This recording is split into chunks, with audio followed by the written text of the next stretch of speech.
Assalamualaikum warahmatullahi wabarakatuh.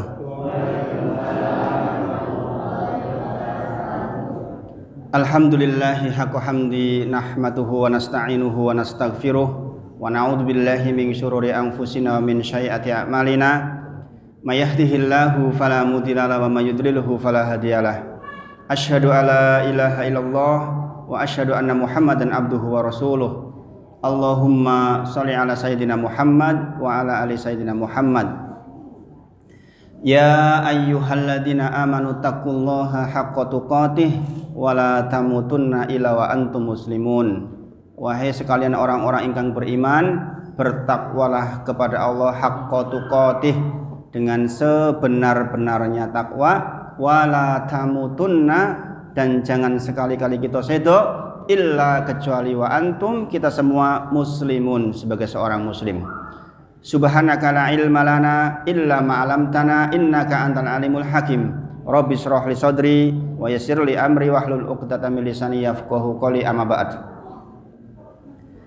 Yang pindah bahwa kita bersyukur kepada Allah atas semua nikmat yang Allah titipkan kepada kita.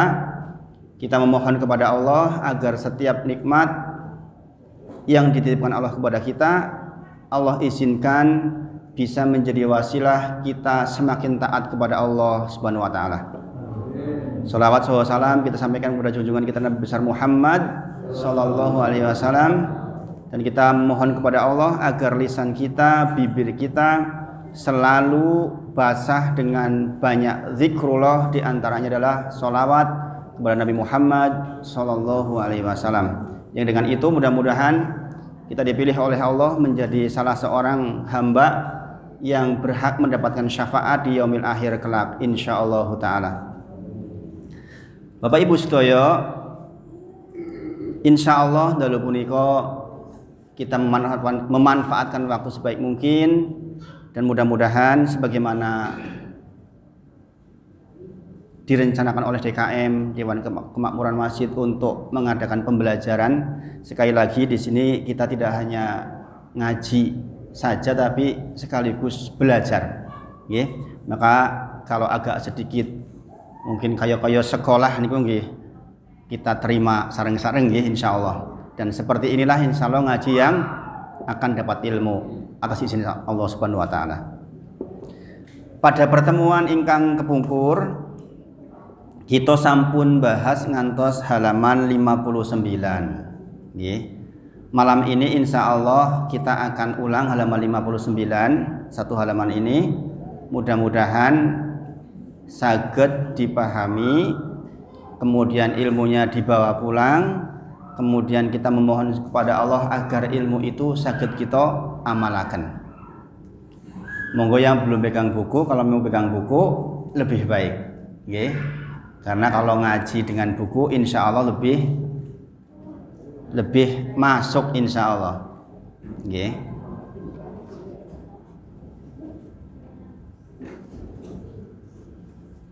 Ada di sini yang masih berlatih membaca Al-Quran, bapak-bapak, ibu-ibu.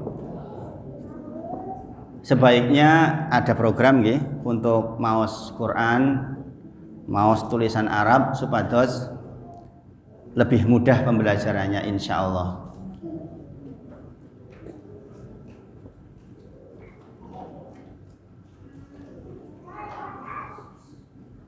Yang sudah dapat buku saged dibuka halaman 59.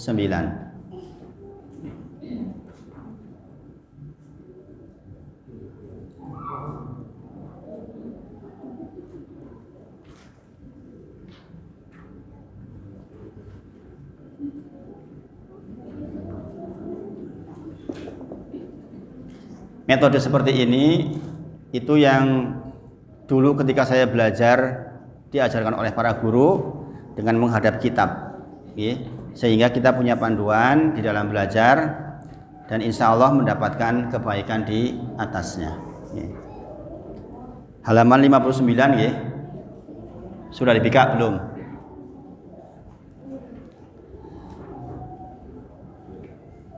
Dari atas kita baca nggih, insyaallah lambat-lambat bacanya nggih.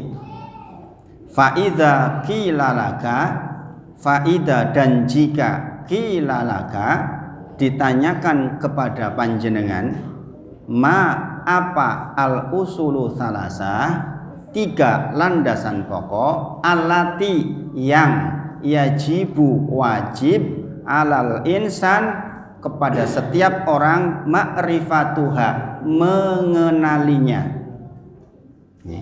Jikalau ditanyakan kepada panjenengan apa 3 landasan pokok yang setiap orang wajib mengenalinya, fakul di bawahnya, fakul katakan ma'rifatul abdi rabbahu. Yang pertama, seorang hamba mengenali Tuhannya. Yang pertama, wajib bagi kita orang hidup ini mengenali Tuhan kita. Siapa Tuhan kita? Siapa Rob kita? Siapa yang menciptakan kita? Siapa yang mengatur langit dan bumi? Siapa yang menciptakan gunung-gunung? Siapa yang menjadikan ada banjir dan tidak, hujan atau tidak? Maka fakul katakan ma'rifatul abdi rabbahu, seorang hamba mengenali Tuhannya. Yang kedua, wadinahu, seorang hamba mengenali apa agamanya. Tentu saja jenengan ditanya agamanya apa Pak? Islam, tapi kita baru tahu namanya, belum mengenalinya. Maka di dalam kitab ini nanti akan dibahas insya Allah lambat-lambat tentang agama Islam secara mendasar insya Allah. Dan jenengan sudah menjadi orang Islam sudah tahun 50 tahun. Kalau ditanya Islam niku napa, nanti akan ngertos ketika jenengan sudah belajar kitab ini insya Allah. Kemudian wan nabiyahu Muhammadan sallallahu alaihi wasallam, juga kita mengenali Nabi Muhammad sallallahu alaihi wasallam. Selama ini kita ditanya Nabi kita siapa? Muhammad sallallahu alaihi wasallam. Tahu nggak sejarahnya Nabi Muhammad bagaimana dan bagaimana? Maka secara ringkas di dalam kitab ini kita akan bahas. Nah, jadi sekali lagi, faida kilalaka, jikalau ditanya pada panjenengan, ma usulu salasah, apa 3 landasan pokok alati yang kita wajib tahu, maka adalah 3 hal ini.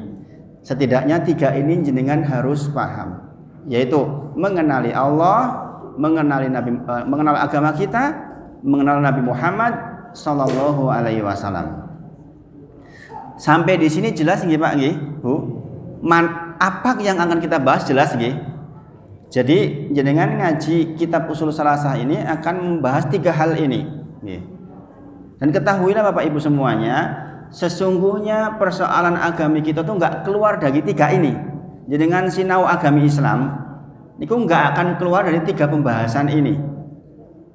Siapa Tuhan kita, siapa Nabi kita, kemudian apa agama kita dengan dalil-dalilnya.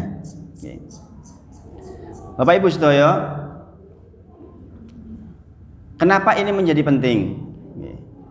Rasulullah bersabda, bada'al islamu ghoriban.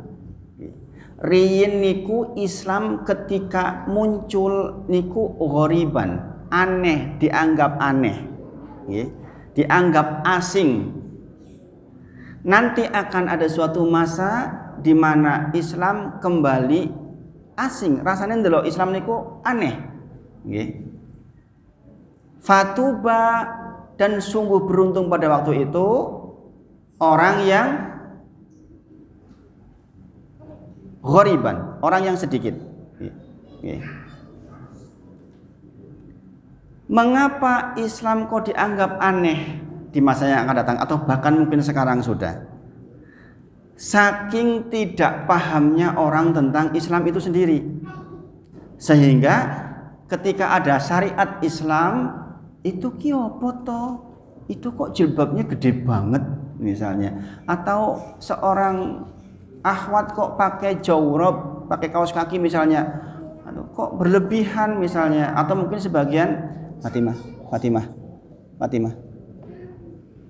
sama Umi. Jadi saking tidak pahamnya orang-orang tentang syariat Islam, sampai-sampai ada orang mengamalkan tentang Islam dianggap aneh. Dan hari ini sudah terjadi. Contoh misalnya sunnah tentang jenggot misalnya. Mungkin masih dianggap aneh oleh sebagian orang, ngopo nganggo jenggot barang ora rapih. Padahal Rasulullah berjenggot, bahkan disunahkan. Atau mungkin tentang celana di atas mata kaki sedikit, nggak harus tinggi. Yang penting di atas mata kaki sedikit itu juga sunnah. Ada orang yang mengatakan nggak celana cingkrang barang, gitu, misalnya seperti itu. Kalau orang-orang Jawa, insya Allah atau orang Jogja secara umum sudah di atas mata kaki mau sarung. Pakai sarung itu lah, bukan lembreh-lembreh. Jadi otomatis sudah sunnah insya Allah. Makanya saya termasuk yang pakai sarung. Saya tidak pakai celana, saya senangnya pakai sarung karena otomatis buatan ngelembreh. Insya Allah sudah sunnah, bukan bentuknya tapi ikut sunnahnya itu. Nah, tetapi akan ada suatu masa di mana orang mengamalkan Islam dianggap aneh. Maka kata Rasulullah, sungguh beruntung orang yang pada waktu itu dianggap aneh. Makanya kita belajar supados kita ngertos sesungguhnya Islam yang dibawa oleh Rasulullah Muhammad Sallallahu Alaihi Wasallam itu seperti apa. Nah, di antara pokok bahasanya menikah 3 ini. Setiap Muslim wajib mengetahui 3 hal pokok ini, yaitu mengenal Allah, mengenal agama Islam dengan dalil, mengenal Nabi Muhammad Sallallahu Alaihi Wasallam. Sebagaimana saya sampaikan dulu di awal, bahwa 3 hal yang akan kita pelajari niki sekaligus juga disebut sebagai fitnah kubur. Fitnah niku dalam bahasa Arab kalau diartikan kita ujian. Jadi di kubur itu ada ujian, ada nikmat atau azab. Sing sinten kemawon lulus ujian angsal nikmat, sing sinten kemawon boten lulus ujian angsal azab. Apa ujiannya? Gini ki, ujiannya siapa Tuhanmu? Begitu jenengan masuk ke liang kubur, kemudian didudukan, maka jenengan ditanya, siapa Tuhanmu? Apa agamamu? Siapa nabimu? Kalau kita nggak bisa jawab, maka kita susah. Rasulullah menyampaikan, kubur itu adalah terminal pertama menuju akhirat. Al-qabru awwalu manzili min manzilil akhirat. Kubur itu adalah terminal pertama sebelum kita ke akhirat. Sing sinten kemawon lulus di alam kubur, maka dia akan mudah selanjutnya urusannya. Maka saya akan bacakan satu hadis panjang dari Bara bin Azib radhiyallahu anhu.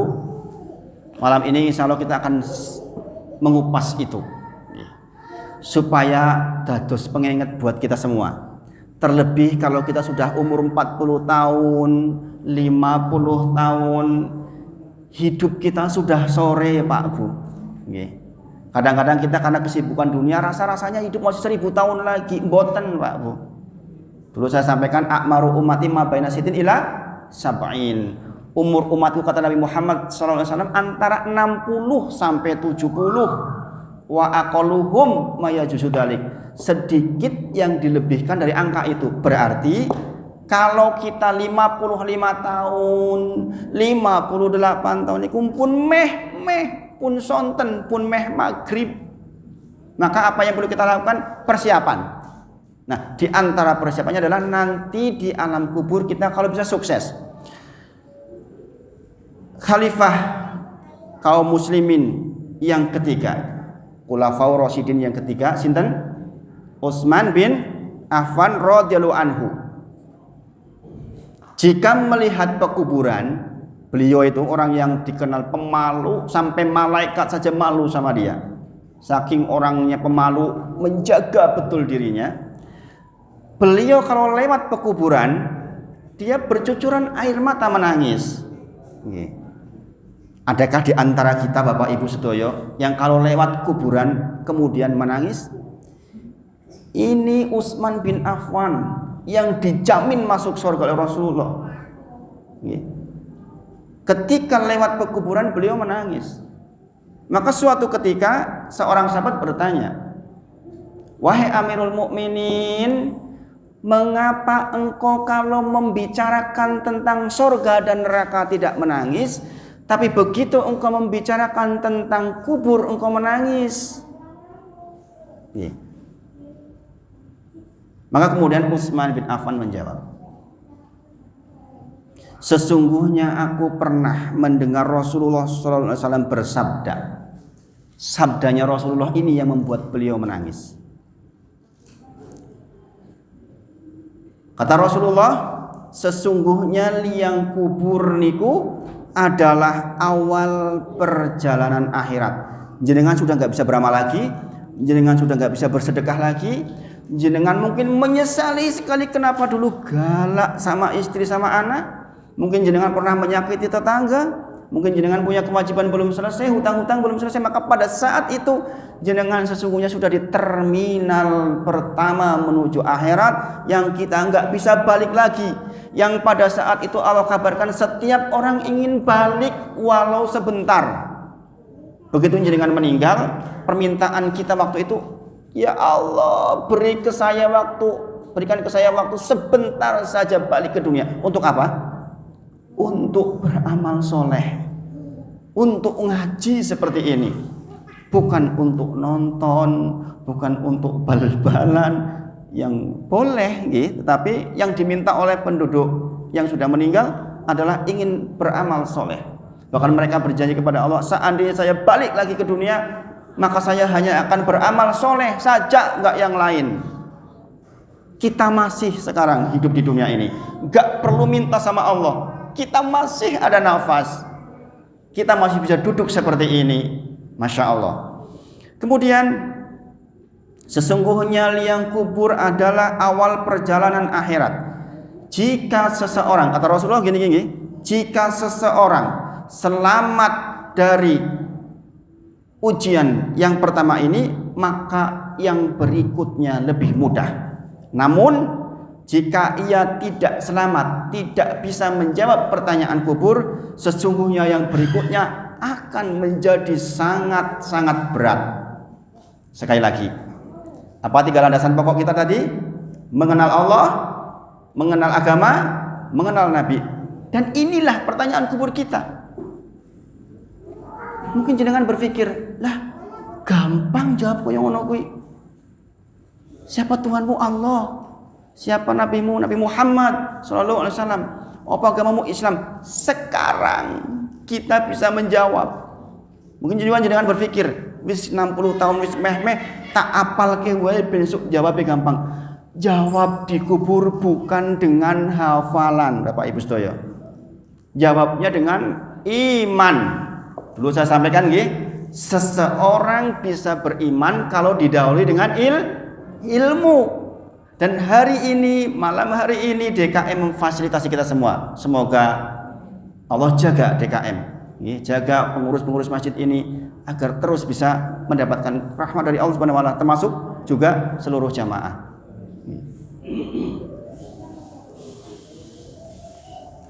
Jadi dengan ilmu, Masya Allah. Alhamdulillah malam hari ini kita sudah melaksanakan belajar.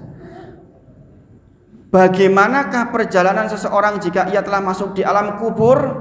Sesaat ketika jenengan kemudian masuk ke alam kubur, maka kemudian diterangkan dalam hadis berikut ini.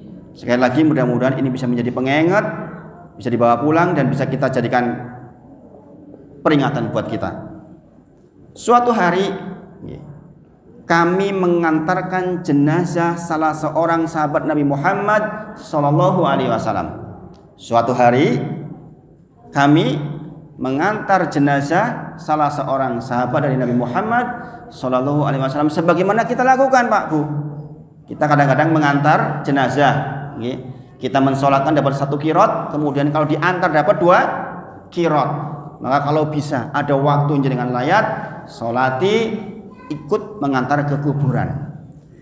Ternyata sampai di sana Penggali kubur belum selesai, masih gali.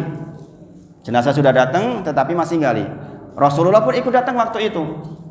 Maka kemudian sahabat ini duduk-duduk menunggu penggalian selesai. Kemudian Rasulullah SAW memainkan sepotong dahan di tangannya ke tanah, lalu beliau mengangkat kepala seraya bersabda.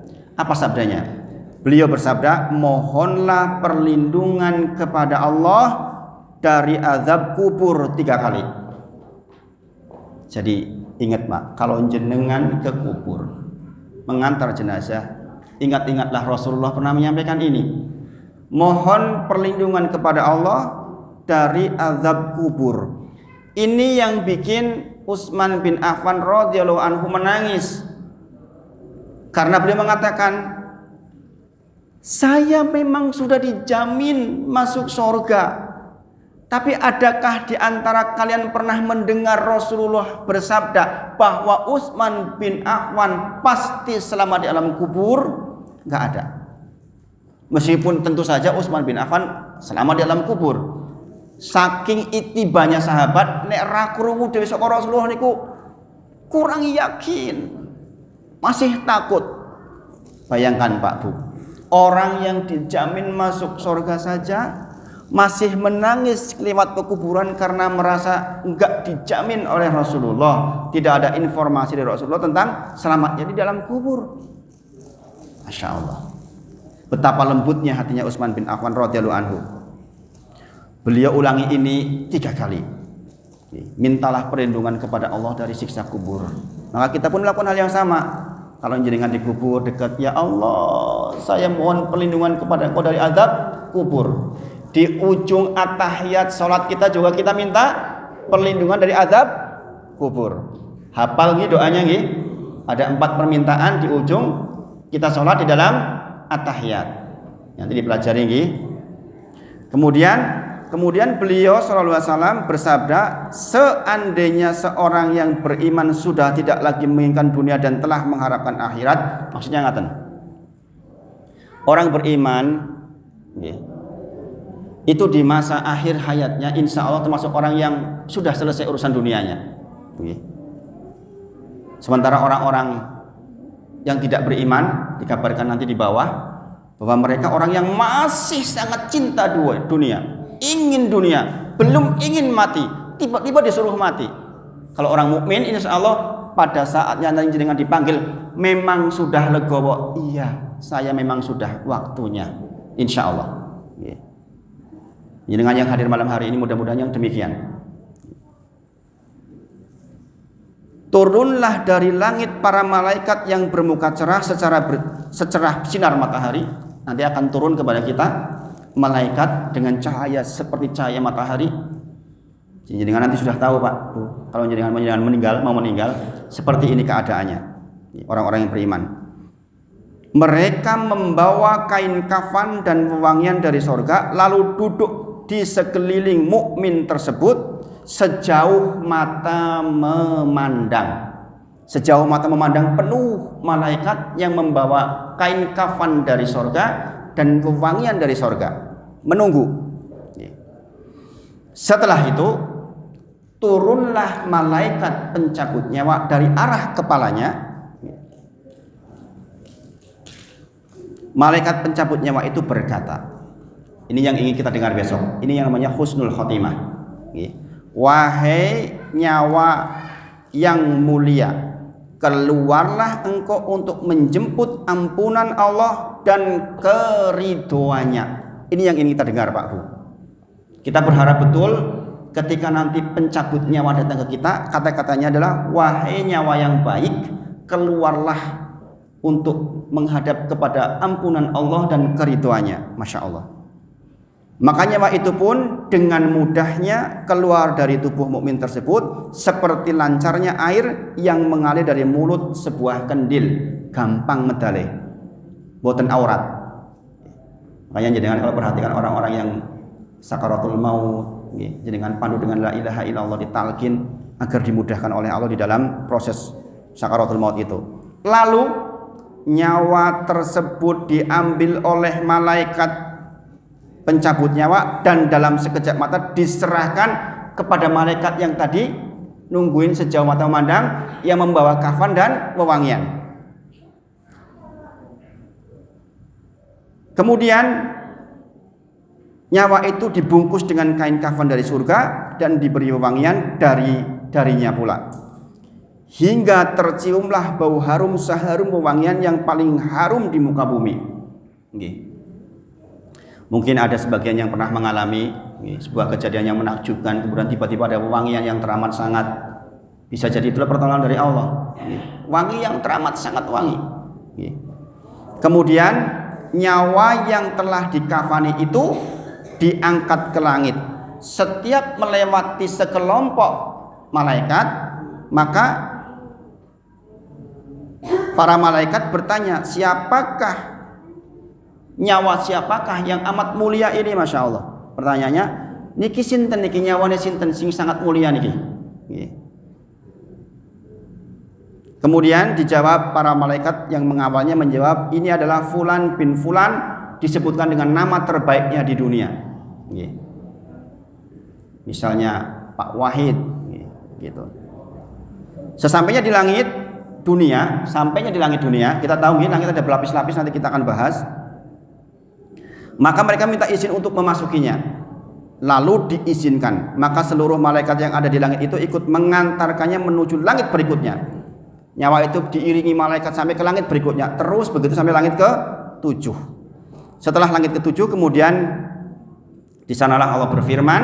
Allah mengatakan, tulislah nama hambaku ini di dalam kitab Illiyin, kitab yang baik maksudnya, di catatan golongan orang-orang yang bakal surga. Lalu kembalikanlah dia ke jasadnya di bumi, kata Allah, karena darinya lah aku ciptakan mereka, para manusia dari tanah maksudnya, dan kepadanya lah aku kembalikan, dan nanti akan dibangkitkan di tanah juga. Kita dari tanah diangkat ke langit, dibalikan ke tanah, kemudian dibangkitkan lewat tanah juga. Lalu nyawa tersebut dikembalikan ke jasadnya di dunia. Lantas datanglah 2 orang malaikat yang sudah pernah saya bahas sebelumnya. Mereka bertanya, siapakah Tuhanmu? Mereka berdua juga mereka menjawab, Robku adalah Allah. Mereka tanya lagi, apakah agamamu? Agamaku Islam. Mereka tanya lagi, sinten orang yang diutus kepada kalian? Beliau adalah Nabi Muhammad Sallallahu Alaihi Wasallam. Dari mana engkau tahu ini? Maka kemudian dijawab, saya membaca Al-Quran lalu saya mengimaninya. Kata kuncinya apa? Mengimaninya. Karena banyak orang baca Quran tidak mengimani, orang-orang munafik. Moco Quran menggolek kelemahan. Jadi kata kuncinya membaca dan mengimani. Tiba-tiba terdengarlah suara dari langit yang menyeru, hambaku benar. Jadi nanti akan seperti itu, Allah menjawab, hambaku benar.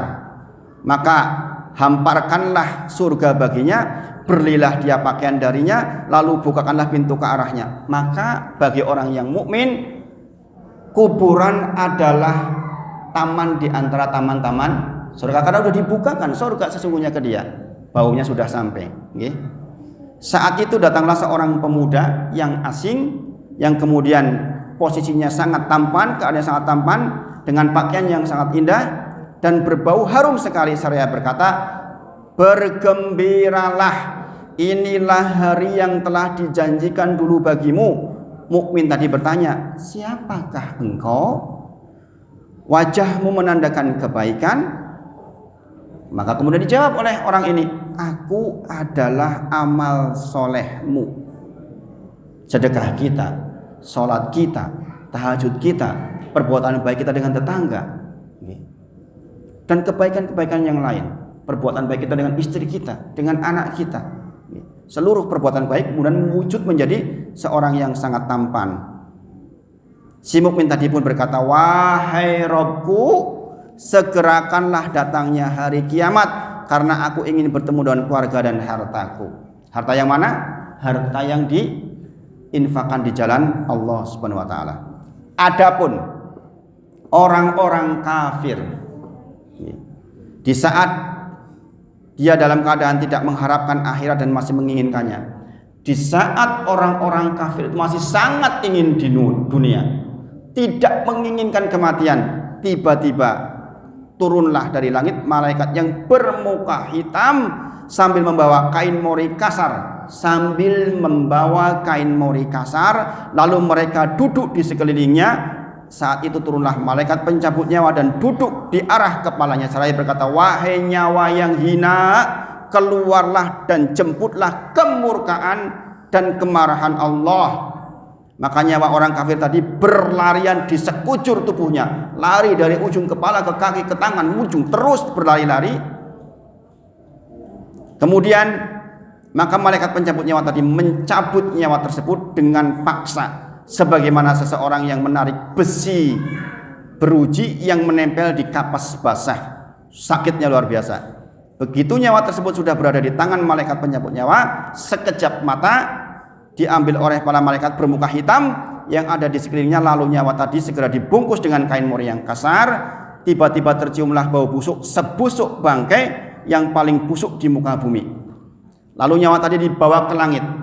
Setiap mereka melewati malaikat bertanya, nyawa siapakah yang amat hina ini? Ini adalah nyawa Fulan bin Fulan.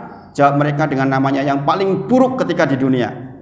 Sesampainya di langit dunia, mereka minta izin untuk memasukkannya, namun tidak diizinkan, gak lewat ke langit. Rasulullah membaca firman Allah, tidak akan dibukakan bagi mereka orang-orang kafir itu pintu-pintu langit, dan mereka tidak akan masuk surga sampai seandainya pun unta bisa masuk ke lubang jarum, artinya nggak mungkin dibukakan.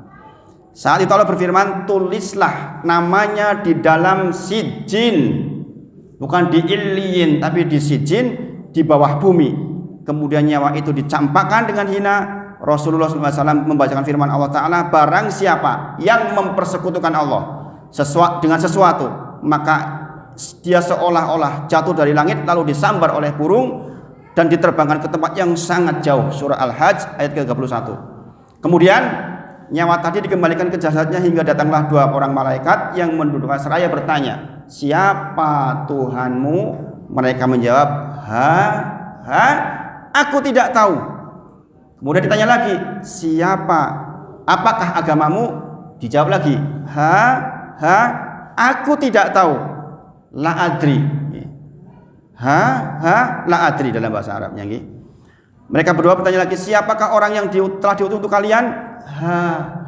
La adri. Saya enggak tahu. Saat itu terdengar seruan dari Allah dari atas, sungguh orang ini telah berdusta.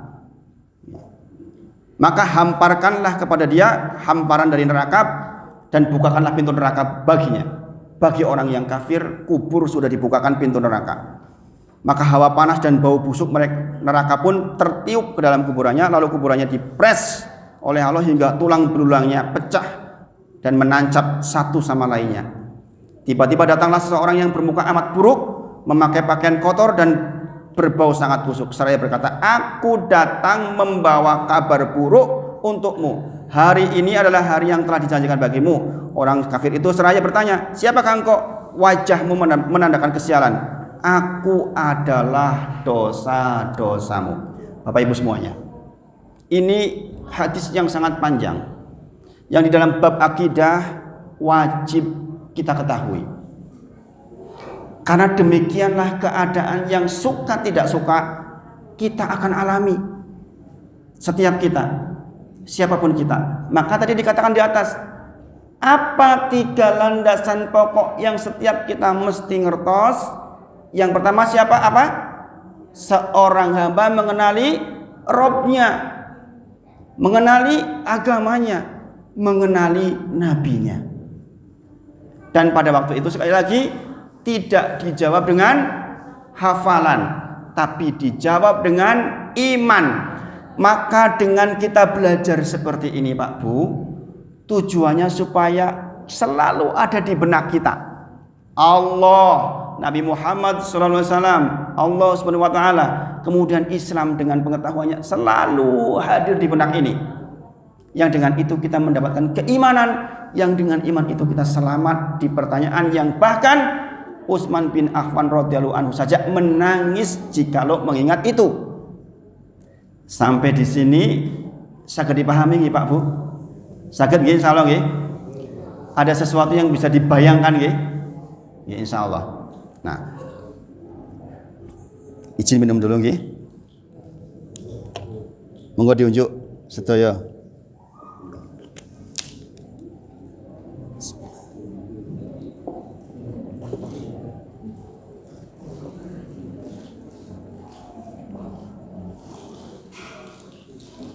Bapak Ibu sedaya, pertanyaannya, mengapa orang-orang munafik tidak bisa menjawab? Karena mereka itu hidup bersama Rasulullah, berjuang bersama Rasulullah, Rasulullah di belakang Rasulullah, bersaksi bahwa Rasulullah utusan Allah, tetapi hanya di lisan, tidak mengimani. Maka sebilah malih, ingat-ingat Pak Bu, tujuan kita ngaos supaya kita mengimani apa yang kita pelajari. Saged dipahami nggih? Bismillah.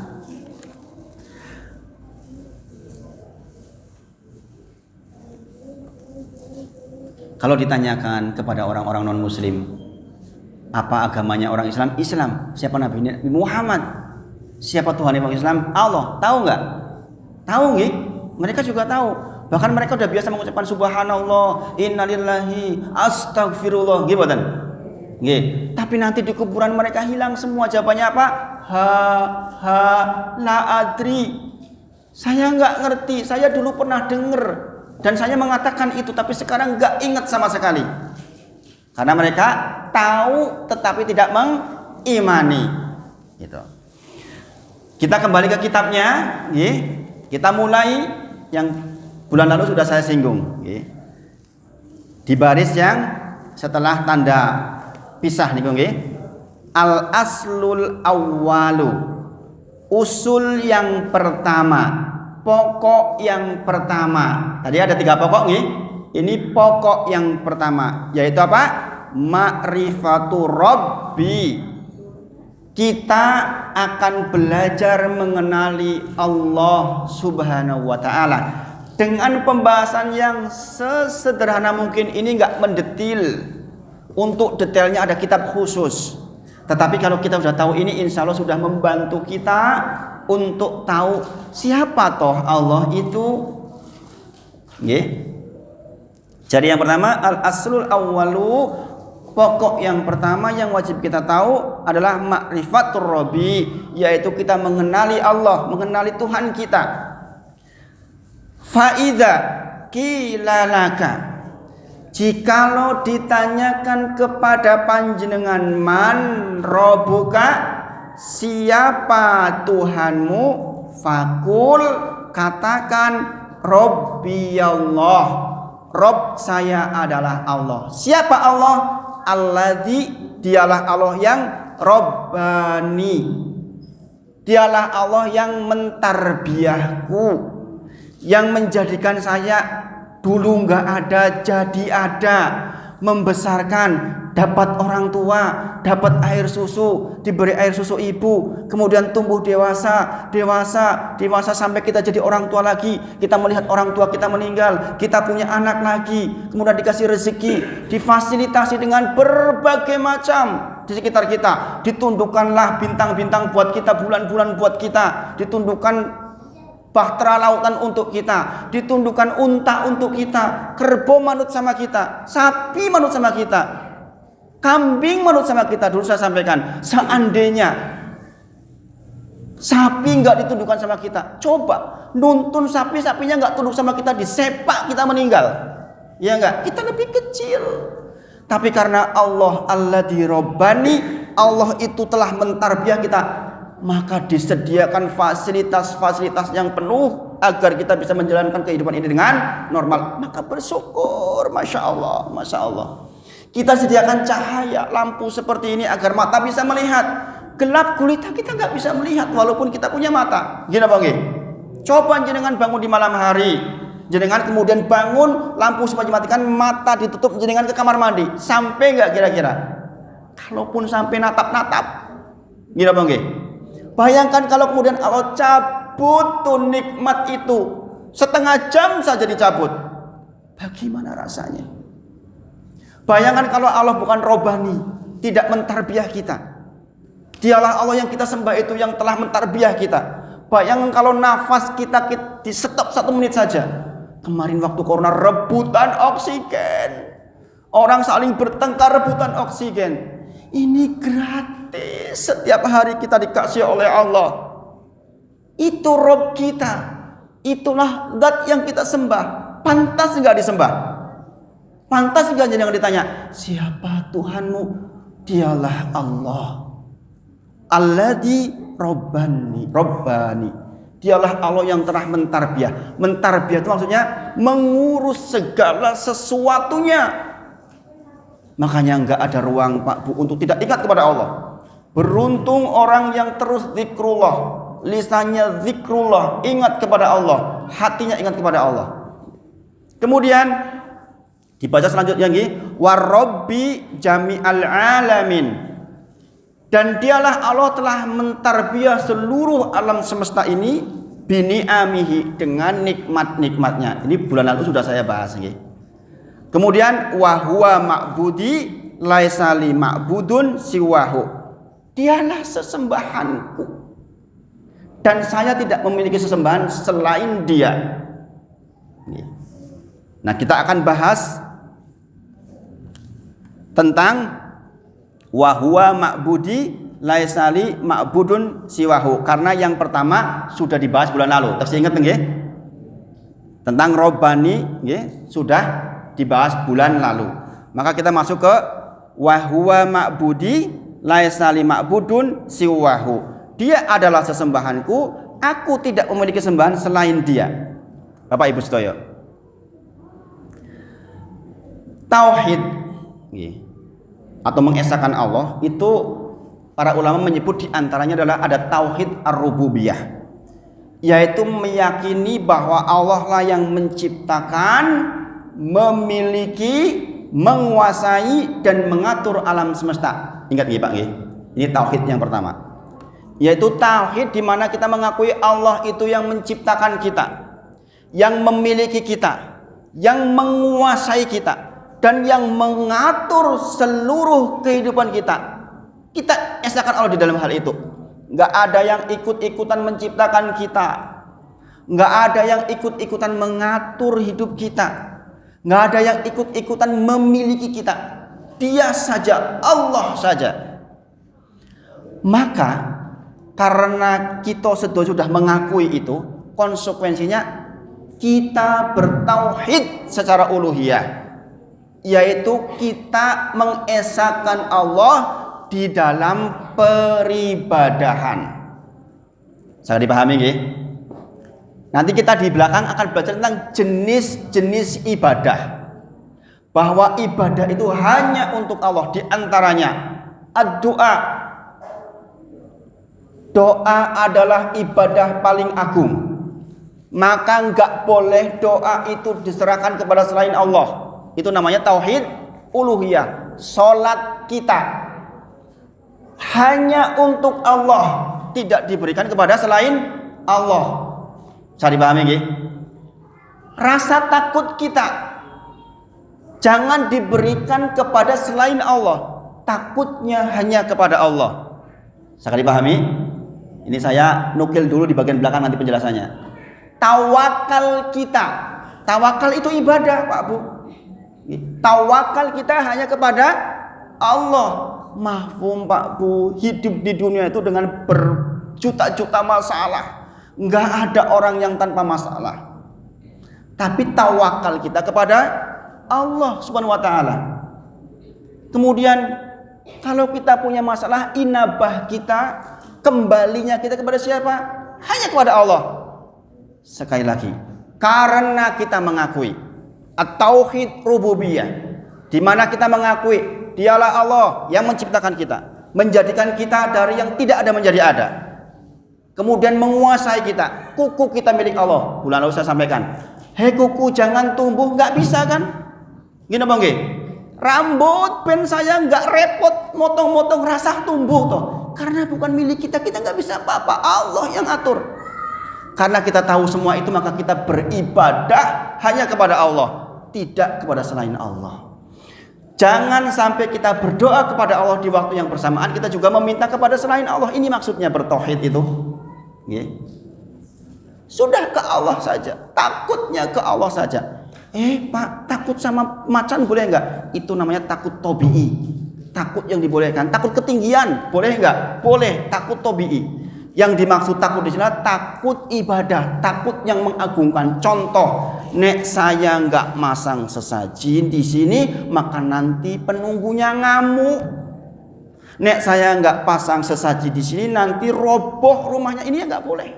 Yang kalau kita mati membawa keyakinan itu, di neraka jahanam hum fiha khalidun selama-lamanya. Itulah mengapa penting kita mengenal Rabb kita. Dialah Allah yang menciptakan kita, mengatur kita, memiliki, maka kita beribadah hanya kepada Dia, Allah saja. Dan ini adalah perkara yang sangat logis, sebagai saya pernah sampaikan dulu. Jika saja yang mengandung kita, menyusui kita, mengurusi kita hingga dewasa adalah ibu kandung kita, maka dialah yang berhak untuk kita berbakti kepadanya, bukan kepada ibu-ibu yang lain. Begitu juga jika seorang laki-laki melamar seorang wanita, kemudian diterima lamarannya, diberi kekayaan, diberi rumah, diberi mobil, kemudian tiba dia kemudian berbakti kepada laki-laki yang lain, kira-kira pantas enggak? Tidak pantas. Allah sudah kasih kita semua, maka kita berbaktinya hanya kepada Allah, mengabdinya hanya kepada Allah. Begitulah Allah, karena Dia adalah satu-satunya yang menciptakan kita, maka Dia sajalah yang berhak kita sembah. Seandainya ada zat lain yang ikut-ikutan menciptakan kita, ada zat lain selain Allah yang ikut-ikutan memiliki kita, maka berhak pula disembah. Tetapi kenyataannya tidak ada. Malaikat, para nabi sekalipun tidak bisa menguasai kita, menciptakan kita. Maka sepindah malih, kita ibadah hanya kepada Allah saja. Maka sekali lagi, jikalau ditanyakan kepada kita, man rabbuka, dijawab Rabbi Allah. Kemudian di akhir dikatakan wa huwa ma'budi, dialah Allah sesembahanku, laisa li ma'budun siwahu, saya tidak memiliki sembahan selain Dia. Kemudian apa dalilnya perkataan tadi ini, bahwa Rabb kita adalah Allah, kita hanya menyembah kepada Allah? Dalilnya jenengan pun apal banget, apale gimana surah Al-Fatihah ayat ke-2. Wa dalilu qaulu ta'ala, dibaca di kitabnya nggih. Dan dalilnya adalah Allah berfirman, alhamdulillahi rabbil alamin, segala puji hanya milik Allah, Rabb semesta alam. Tuh Allah kasih pengumuman. Siapa Rabb? Penguasa semesta alam? Allah. Jangan baca setiap hari di Al-Fatihah, alhamdulillahi rabbil alamin. Kalau kita sudah belajar begini, sadar kita mengucapkan alhamdulillahi rabbil alamin, bisa nangis itu. Ternyata Rabb kita, sesembahan kita, yang menguasai kita, dialah Rabb Allah Subhanahu wa taala yang menguasai alam semesta. Sekarang, alhamdulillah, segala puji milik Allah.